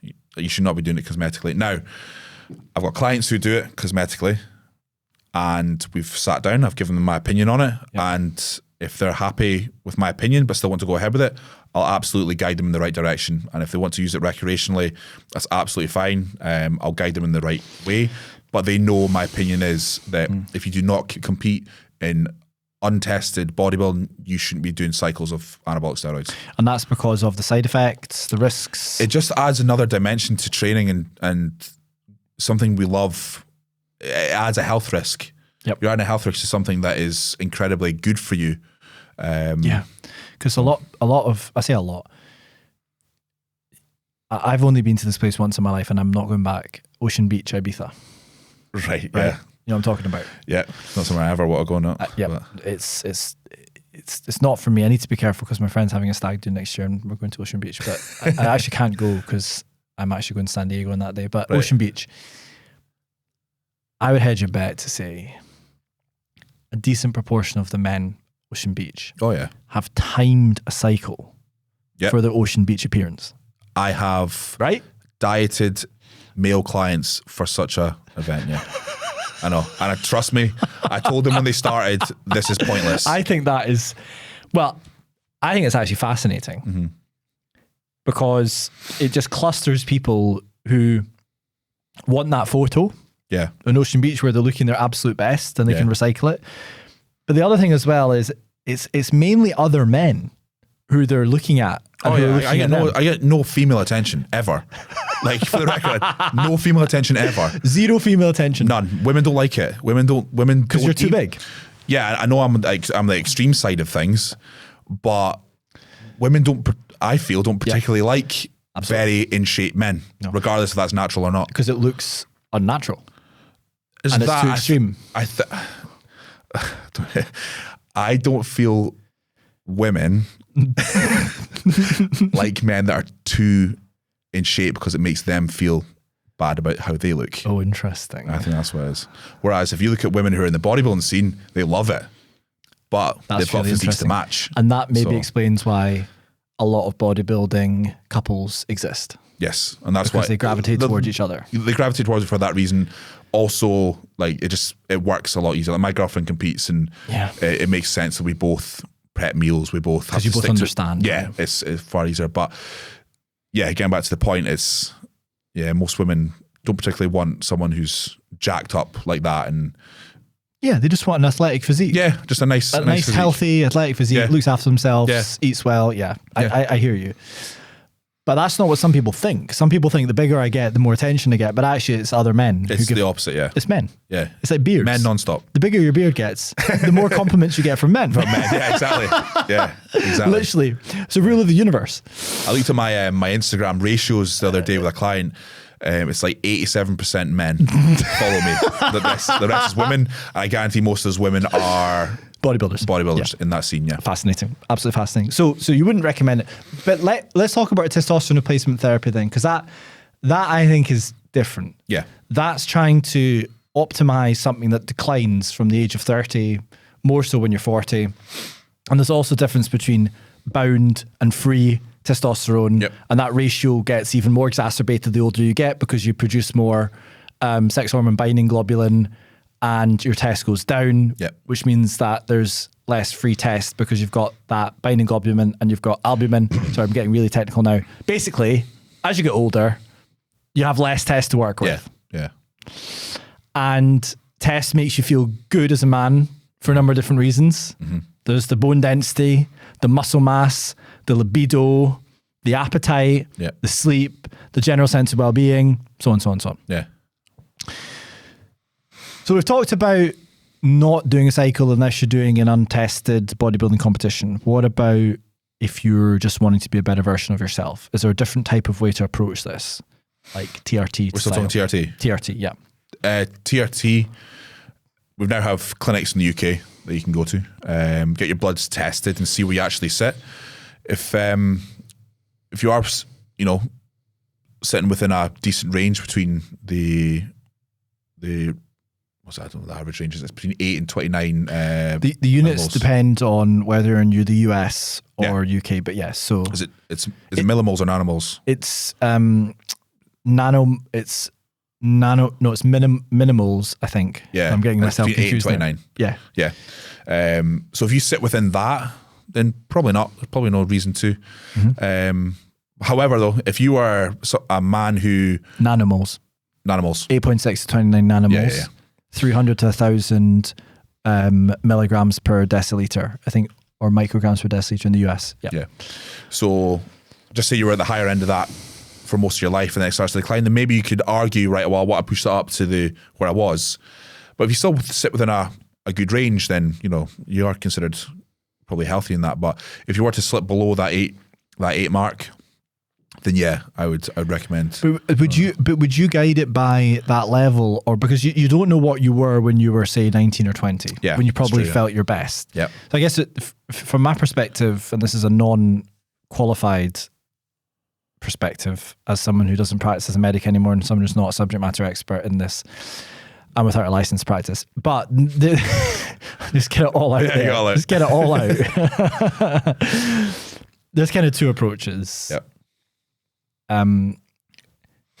Are you experiencing symptoms which could be in keeping with low test? Yep. Mood changes, libido, losing muscle, I guess appetite potentially, that general sense of well-being, all of which could be attributed to other things. But are you experiencing these things? If so, you could just start. And you could just take your base no matter what it is. You say, I've noticed a change. I'm getting older. It's not like I used to be. I'm going to start. That's one approach. Yeah. The other approach would be to take 3 different readings at the same time every day with a reputable clinic. And if you're at the bottom end of the range or you're below, then you could start. Yeah. But you wouldn't recommend that someone starts unless they were experiencing the symptoms. So it's a bit more nuanced. Yeah. I mean, personally, I think that most men should consider it if they've noticed a change. Yeah. And if they want to be the best versions of themselves looking forwards into the future, if being the best version of themselves embodies some of the things we've been discussing today, like being in good physical condition, feeling like you did when you were younger, kind of makes sense to consider it as part of the toolkit. Yeah, one of the things that I like to remind myself is like up until 150 years ago, we didn't live this long. Yeah, we didn't live as long. So on an evolutionary point of view, the human body hasn't matched what we can do medically now. So for instance, if you were living to your late 30s, early 40s, just say 1,000 years ago, then we haven't evolved quick enough to make it so that our testosterone lasted till our 60s, 70s and 80s. Right. So it's almost as if medical intervention is probably required at some point for almost all men.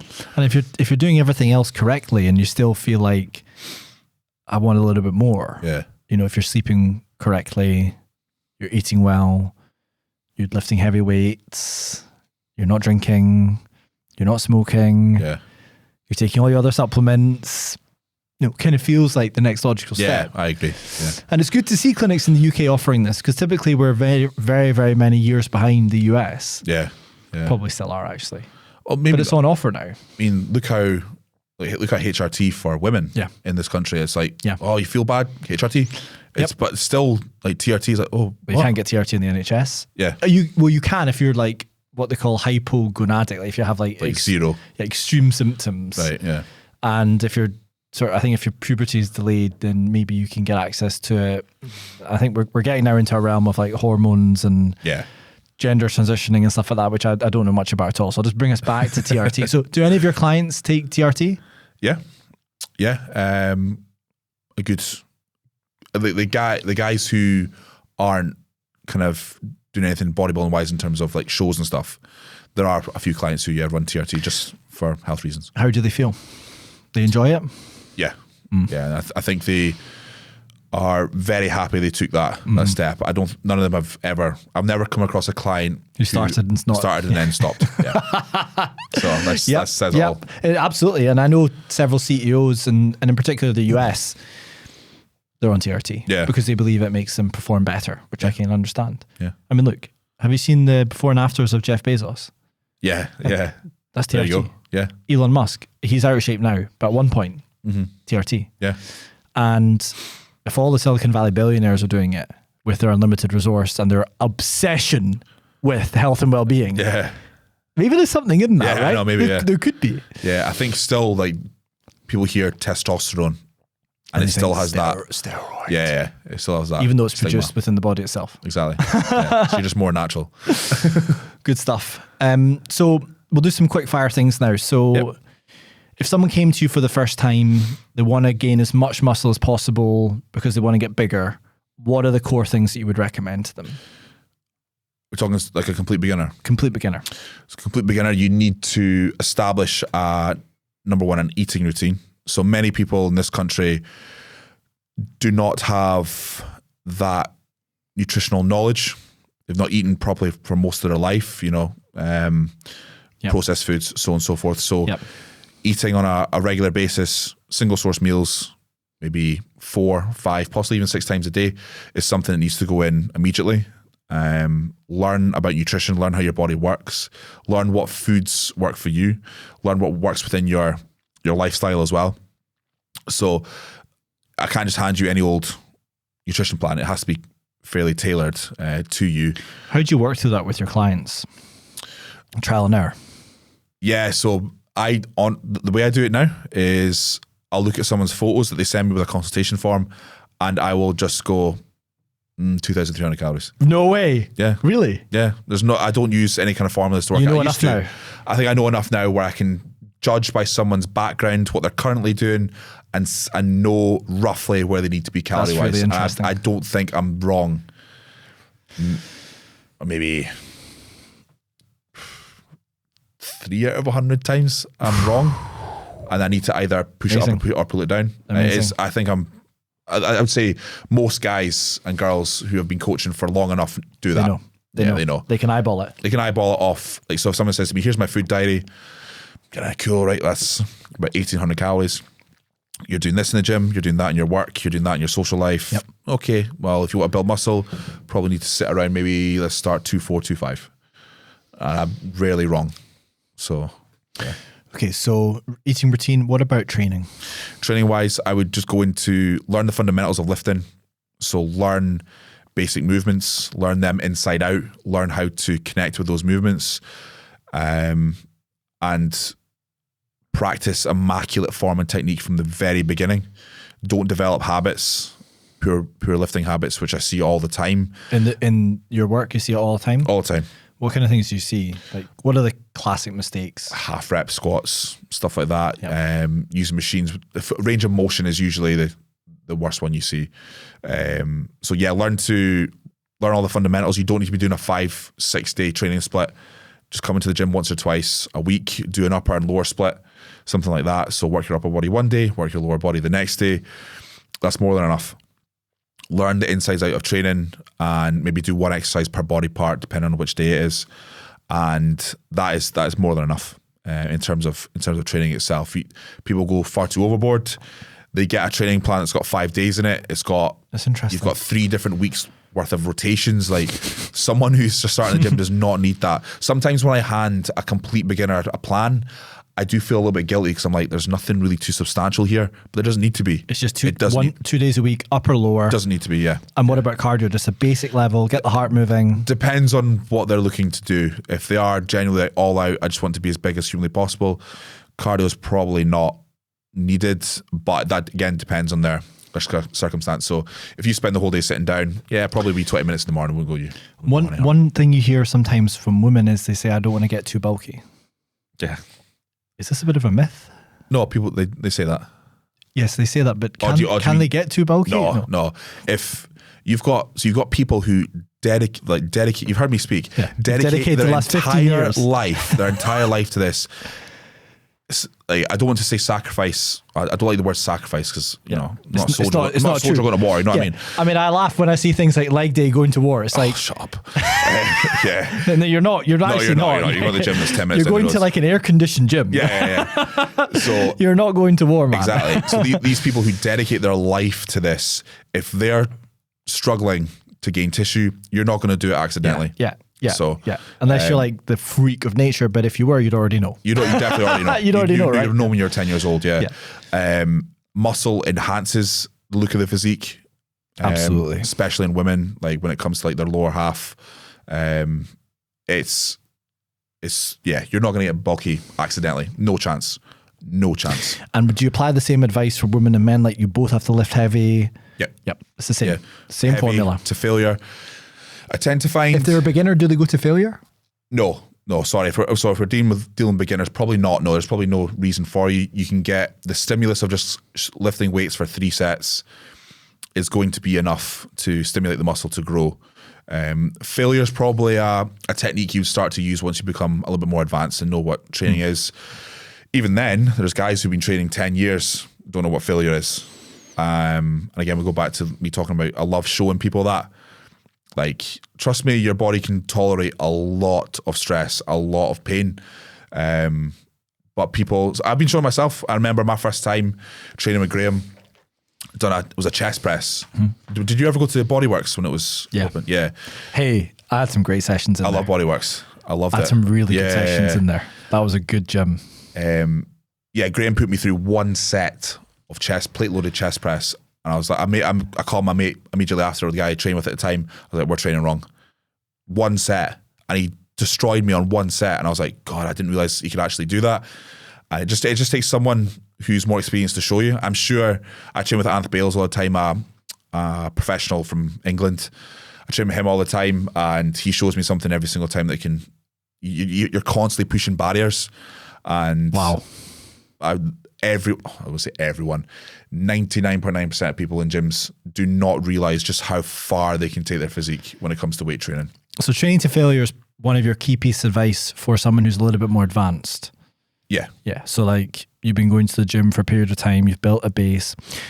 How do you know if your coach is good or not? Like what are... Right. So the theory... Some people say you never trust a skinny chef. There you go. Right. So there are many people who say that a PT being in shape is not a clue as to how good they are. Right. Yes, it is. It 100% it is. I don't know how anyone can listen to someone who doesn't have a build themselves. I wouldn't listen to someone about business advice who had never run a business. Right. You would never do that. There's a lot of those people trying to sell those services, by the way. Yeah. Well, yeah, I can imagine. But that makes no sense to me. Like, you heard my example. Who was the best bodybuilder in Aberdeen? Graham Park. Cool, go to him. Yep, absolutely. That just makes sense to me. So, with you 100%. Being in shape doesn't make you the best coach or PT? No, it doesn't. But there should be some experience there of your own trial and error. Yeah. 100%. So, but at the end of the day, the theory, nutrition, training, anabolics, things like that, it's all known. There's nothing really that's too, there's nothing that's hidden. There's nothing that's a secret. A good coach is a good communicator, someone who understands issues and problems and roadblocks, and someone who has a good eye when it comes to the competitive side of things. But for a good personal trainer, will be a good listener, a good communicator, know their stuff, be in shape themselves, and be able to help you get over, you're going to fall off the wagon, you're going to cheat in your diet, they're going to be someone that can motivate you to push through those barriers. And that's a good personal trainer, in my opinion, is someone like that. Not someone who's flash on Instagram. Yep. Not someone who can, regurgitate a textbook start to finish. Is someone who is a genuinely good human being and a good communicator. Nice person they can talk to, and they've also walked the walk. Yeah. I'm with you 100%, by the way. Yeah. I really have never understood, like, you just, you don't need to have been X to be good at Y. That is true, but think about running a business as a proxy, because that's kind of what I'm doing. There's no amount of lectures, textbooks, conversations you can have with people that really truly teach you how to do it in real life. Yeah.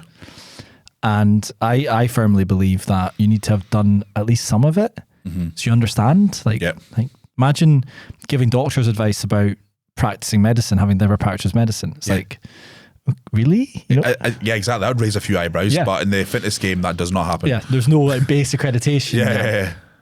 So we talked about failure, we've talked about a good PT.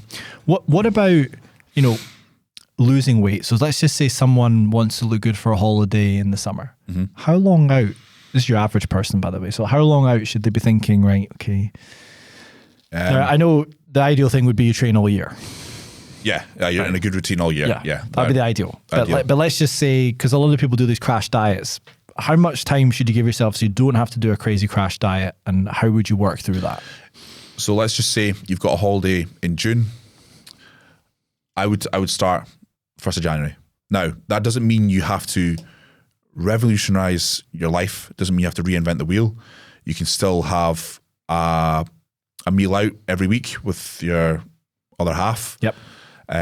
You don't have to be, have no social life, so on and so forth. You can still do all those things and still lose weight nice and slowly up until your holiday. But you just have to give yourself enough time. It's a time frame that people kind of, that is the thing that hurts people the most. It's not the diet itself.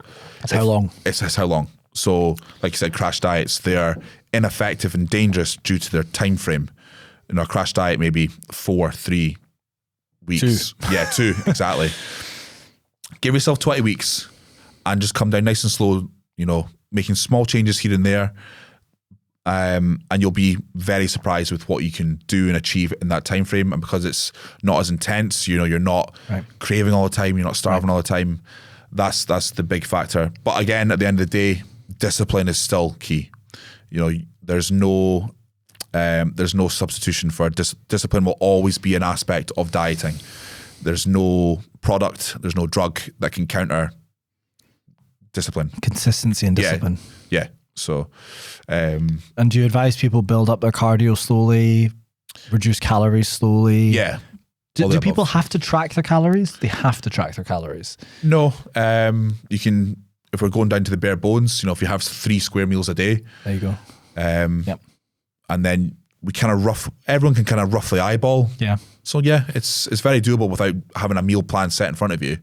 It is very, very doable. But to be sure, you probably want to track calories. Yeah, just to be sure of what you're taking in. And then it allows for flexibility as well. So if you're taking in 2,000 calories a day and for whatever reason you're stuck at a meeting at work, you can be like, right, well, I missed that meal. That means I can take those calories into the next meal, so on and so forth. So it's just about finding that. But, a lot of people kind of paint the picture of, you shouldn't be counting calories. So it's bad for your mental health, blah, blah, blah, blah, blah. I was like, what other method do you propose then?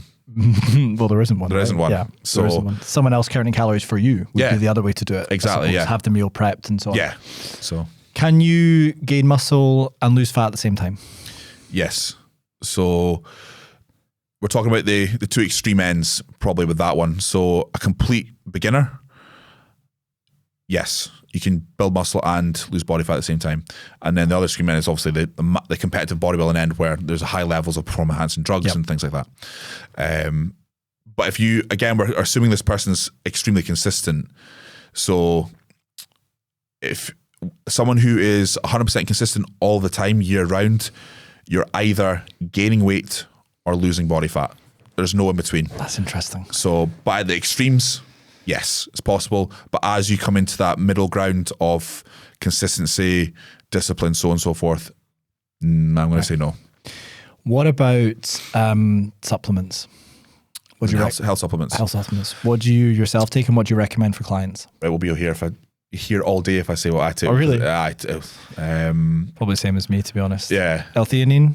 Yep. Creatine. Yep. Vitamin D. Yep. Omega-3. Yep. Magnesium. Yep. Zinc. Yep. Copper. Yep. Part of a complex, yeah. It's part of a multivitamin complex. Yeah. What about bioflavonoids like quercetin, resveratrol? No. Grapeseed extract? Yes. Cranberry?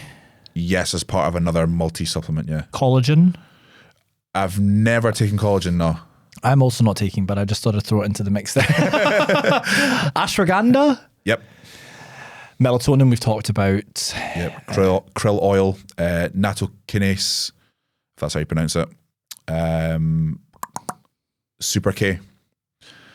Yep. Should we distill the essence for someone who's just not wanting to be a pro bodybuilder and who's not a health obsessed CEO? Yeah, so my baseline supplement stack for everyone, this is where everyone starts, would be natural anti-inflammatory, so like curcumin. This is assuming they weight train.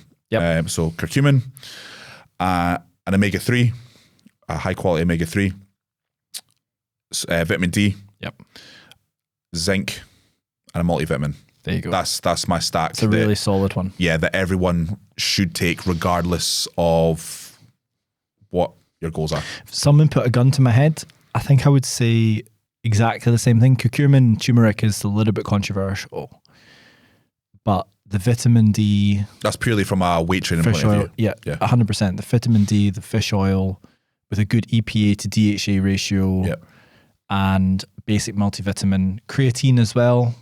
I would add creatine in for everybody. Yeah. As a staple, male, female, young, old, why not? I also think the 5 gram a day thing needs to go in the bin.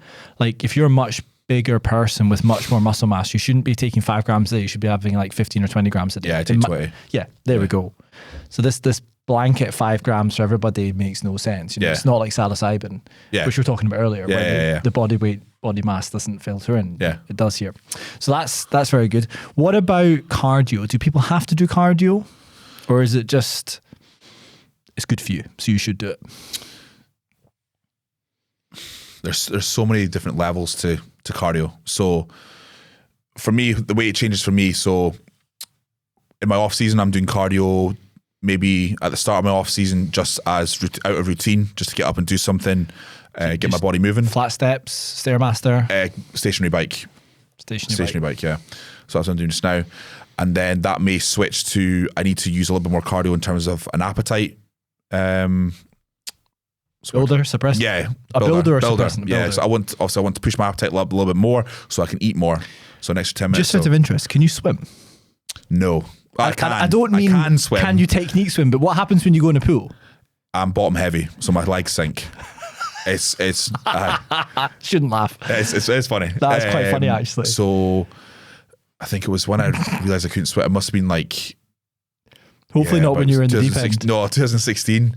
It was like the first holiday I've been on for a long, long time. Like that kind of holiday. Yeah. I think the last one before that was like Magaluf 2010. And I won't ask you about that. Don't worry. That's for your podcast. I think we actually have spoken about it before, actually. Not this podcast. It was like 2016. I was probably the heaviest I've ever been. I was like, whoa, this is out of the question now. Wow. So, yeah. And I love swimming. You just sink to the bottom. Yeah, yeah. I swim 2 or 3 times a week. Mm-hmm. I don't sink. At Tollcross? I glide. No, at the Western Baths in the West End. Tollcross I need to go to because it's 50 metres rather than 25. Yeah, that's what I mean. Swimming's just technique. Yeah. It's technique. Mm-hmm. And I learned that the hard way. Mm-hmm. I went to the Western Baths Masters Swimming Club. Having done a lot of swimming since January to May, my technique really improved. I was gliding through the water. I thought, right, this is it. I'm ready to go. Masters Swimming Club. People have been swimming for the last 5 decades. Everyone was much older than me. I thought, this is going to be no bother. Uh-huh. Within 10 minutes, I was dying. Smoked. I was dying. Yeah. I was absolutely dying, and they were just gliding through tumble turn, butterfly, legs on the pool boy. I was just like, goodness me, this is really hard. And I remember I was up for an hour and a half after. I don't know what this is saying about me. An hour and a half after, I couldn't sleep because my heart rate was so high. I was done. I was spent. I was annihilated. Yeah. But as you go back, your technique gets better and better and better, and then it really is just technique. Did you have any swimmers at your school growing up? Yeah. Yeah. Absolutely, yeah. So we... They were in at 6 a.m. every day. Yeah, getting their lengths in. We had a guy, I was at primary school with him as well, Chris Breen. And I remember, so these used to be like a swimming gala, school swimming gala every year. It was just a way to get out of class, basically. But it was good fun. But I remember Chris we were doing front crawl, sprinting, and he was on his back doing back crawl and just a fish. Too good. And I still picture it because he was laughing as he was doing it because he was ahead of everyone, no bother at all. And I just thought, that's so cool. It's so cool. That is so cool. The butterfly also looks sick. Yeah. When you see someone flying up through the water. I feel like I'm drowning when I'm doing butterfly. But no, one thing I'd like to do post bodybuilding is actually triathlon. Oh yeah, man. That is genuinely something I want to do. Post bodybuilding, something completely different. I'll still lift weights. You're gonna have to downsize drastically. I remember we were speaking because I was training for one this summer. I ended up doing this Ring of Steel Sky Race instead, which has a similar issue. The bigger you are and more muscle you have, the harder it is to do hill running, obviously, because you're going up with more weight. Same is true with triathlon. Triathletes obsess with having the lightest possible gear to the point where it's like 200 gram, 100 gram difference. Yeah. What we're talking about here with you is 120 kilograms, 130 kilograms. Yeah. Now the bike should be okay. The run will be bloody hard. And if you don't sink, you should be fine in the swim too. Right? But the run for you at the end would just be almost impossible. It's too much weight to move. Yeah, well, I wouldn't be this size when I You'll be down to 100. And maybe less. You'll be TRT, 100 kg. Flying. So overtaking me. Bye, James. It's definitely something I want to do. Bodybuilding will always be my true love. I'll always do it. But yeah, I'd like to do something like that, something really testing that's going to keep me committed and so on and so forth. So I said I would stop bodybuilding when I'm 40. We'll see where I am at 40. But I have to. That's just an arbitrary health thing, right? Yeah, and not only that, I've been doing it my whole adult life. There's not many guys that I came up with that are still around. There's in Britain, there's me, Drew Walker, Harry Harris, Dave. I forget Dave's second name. Greg. No, Greg started later. Is he newer? Yeah. Yeah, Greg started in his late 20s. So yeah, there's not a lot of guys around, and that's quite telling. It's quite telling of how harsh bodybuilding is. Now, I think that maybe more the case of guys who have done it from 16 to say 25, and they kind of feel they've missed out on life a wee bit, and now they want to kind of make up for that. That makes sense. Maybe there's some of that. It's not so much health related. And family reasons, can you conceive? Are you fertile and all that? Yeah. On the anabolics? I know plenty of bodybuilders who have conceived while on large amounts of anabolics. There doesn't seem to be...